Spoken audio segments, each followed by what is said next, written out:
Hi everyone, welcome to this week's Couch Confessions, where I share a little bit about what's been happening on the couch, both in my professional and personal life.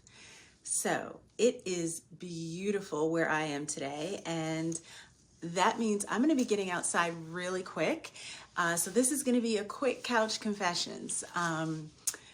I just can't be in the house anymore. It's been like incessant rain and clouds and cold, and this is a beautiful day. So I can't wait to get outside. So let's get into it. Today I'm going to be talking about a show that my family and I have been watching called Love on the Spectrum that has just been phenomenal. So I'm going to talk about that a little bit. I'm going to talk about resiliency because I've been talking for months, but specifically this week, I've been talking a lot with my clients about, how to be resilient with everything that's going on in our world today, and a little bit about gratitude. So stay tuned, stick with me. A little bit of housekeeping. I know that a lot of you really enjoy my couch confessions, and that means a lot to me.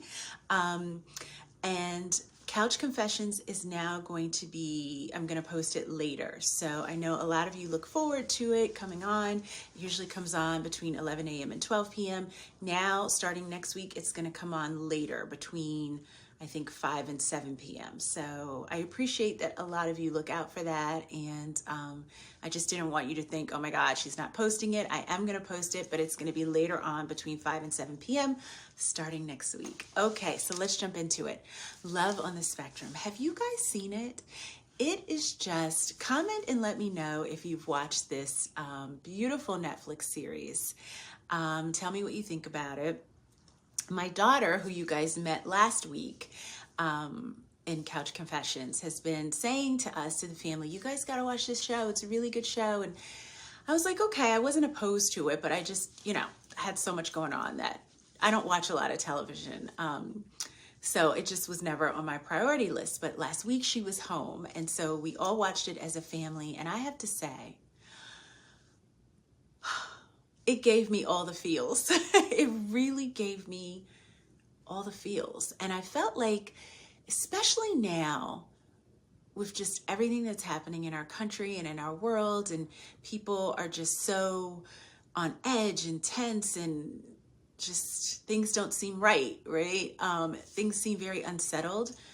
Watching a show like that, where there's just such pure innocence and feels like just pure love, it just was a feel-good watch. So if you want to watch something that just feels good, like it just gives that cozy feeling to your soul, watch Love on the Spectrum. So I have someone very, very special to me that is on the autism spectrum that I love dearly. And I think that just added an extra element for me watching the show and watching these young people learn to maneuver love. And my experience, let me know your experience with, if you know anyone or love anyone that's on the autism spectrum. My experience, both personally and professionally, has been that there's something really pure about the love, the innocence, the soul of someone on the spectrum.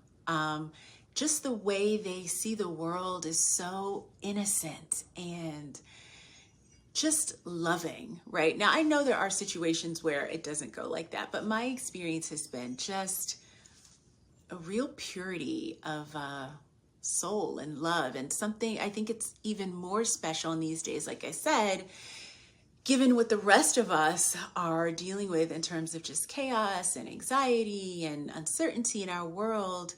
I don't know. My experience has just been feeling so grounded and feeling so connected to love, even if it's not something they can often verbalize or express in the right way. Just being in their presence, there's something very fulfilling and grounding and beautiful that's been my experience.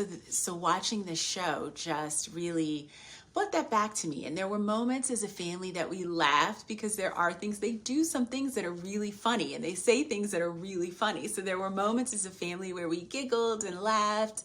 And then there were moments where I cried a little bit, like, oh my God, like, I don't know. Watch the show if this resonates with you. It was just beautiful and I loved it. Okay, moving on. Oh, there was something, I'm looking at my little paper. There was something I wanted to say that I thought was extra special. I think with all the social skills classes and speech classes and all the things that these young adults have probably had over their lives, they're very good about asking for consent in ways that they want to move the relationship forward. And I thought, that's something that neurotypical people should be doing, right? I think that they've just had so many lessons on like how to speak, how to socialize, that they just automatically do that. And I thought, wow, that's something that neurotypical people could learn from them. So that's something I thought about. Okay. The other thing I've really been thinking, sorry, there's something on my face here. There's the other thing that I've really been thinking about this week is gratitude. And I know that sounds like we all hear, like, what are you grateful for? Write in a grateful journal. Like we all hear that. But you know, it really meant something to me this week talking to my clients, because I feel like, you know, again, with everything that's going on, it's one thing after another. And after a while, you just get kind of desensitized to it. I think we're all kind of at that point where we're just like, all right, you know, we're going to have to adapt. We're going to have to figure things out, right? But what I've been saying to my clients is that we as people, as human beings, are resilient. We are resilient. And one of the things that helps us be resilient on a day-to-day basis is just remembering what we have in our lives that we can be thankful for. And I mean the little things, like the small wins, like, you know, I woke up one day this week and like I said, it was rainy and gloomy. And this week I just did not even want to get out of the bed. Okay. It was rainy, it was gloomy. And I opened one of my shades and my tulips are starting to come up and they're beautiful. Right. And I took a moment to be like, that's so pretty. I'm grateful for that. And then I dived in a bit deeper. I'm healthy. My kids are healthy. I'm surrounded by love. I live in one of the like a place that I really love, like my dream place. I've always wanted to live here, and I live here now. Just cuddling with my dog, it feels good. My clients, I have the greatest clients, and we laugh and we share. And there were two clients this week, I have to say, that I literally just listened to them and looked at them with a big smile on my face.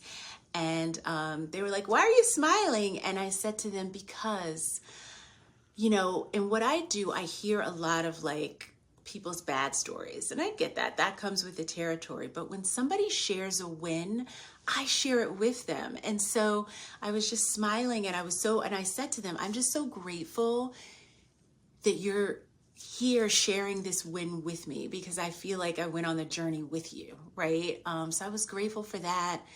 And once you start collecting these glimmer moments or these moments where you just feel really grateful, you start to feel stronger, right? And you start to remember how strong you are, which is, I think, something we forget, right? We forget when we're going through hard times, we forget how strong we've been in the past. And so once you start to think about these moments and kind of collect these moments, I talked in one of my last couch confessions, or I think it was the one on imposter syndrome. I talked about collecting receipts, right? When you start to collect receipts or start to collect things that you're grateful for, you remember what it was like when you didn't have those things, but you persevered and you were strong, right? And so that's part of what I've been saying to myself, to my kids, to my clients, like, we've been here before, maybe not in this way, but you've been at moments before where you've had to overcome something or pivot or do something differently. A lot of you have had like tragedies in your life and you've overcome them and you survived and you've done those things and you're strong. It speaks to your resilience, but we have to remember those times, right? And so for me, let me tell you this, I have this recurring dream, and this just hints to the trauma of graduate school, but I have this recurring dream.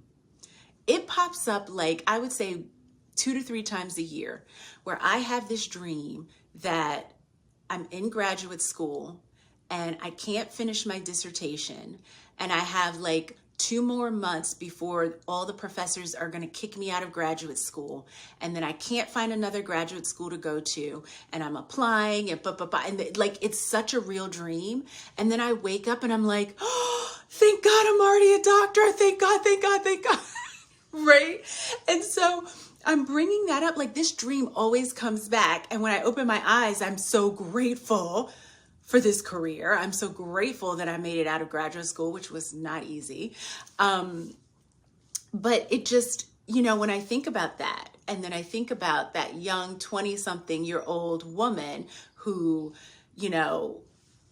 finished her dissertation while she was in labor with her first child. Yeah, that was me, right? When I think about that, I think, girl, you are strong. You are resilient. Like, what's next? I got this. And not that, there might be obstacles and things that stress me out, but we're strong. We're human. As human beings, we are resilient. And I think that's something that I wanted to talk about today in Couch Confessions, because yes, I've been there. I've done that. And you can too. We're all going to get through this time as a people, as humans.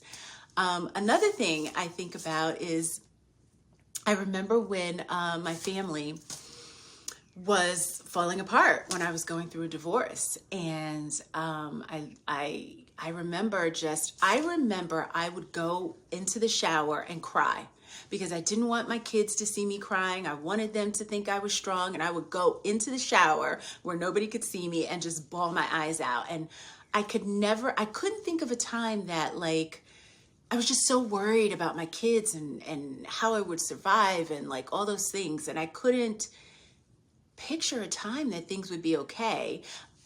Especially couldn't picture a time that like my children's father, my ex-husband, and I would be on good terms. Like, I could not picture that. And here we are, like I told you guys, we celebrated March Madness together. We are getting together next month to go to my daughter's graduation from graduate school. Like, he's one of my best friends now. I think we're better off as friends than as a married couple.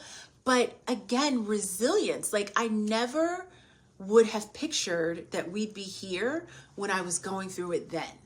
And so I just say that as like to spread a little hope and spread a little joy. This is just a moment. We're going to get through this. We are resilient. We are strong, right? And that's my Couch Confessions this week. That's what I wanted to share with you guys. That's what I've been sharing in my sessions. And remember, what you say can help somebody. So if any of this resonated with you, if you have a story you want to share, if you have tips on how to be strong and resilient, or just something you're grateful for, drop a comment below. You never know how it's going to help somebody else. It'll help me. I want to hear what you guys have to say. I love sharing people's stories. So that is Couch Confessions this week. And get out and enjoy the good weather if you're somewhere where the sun's shining. All right, guys, I'll see you next week at a later time. Bye.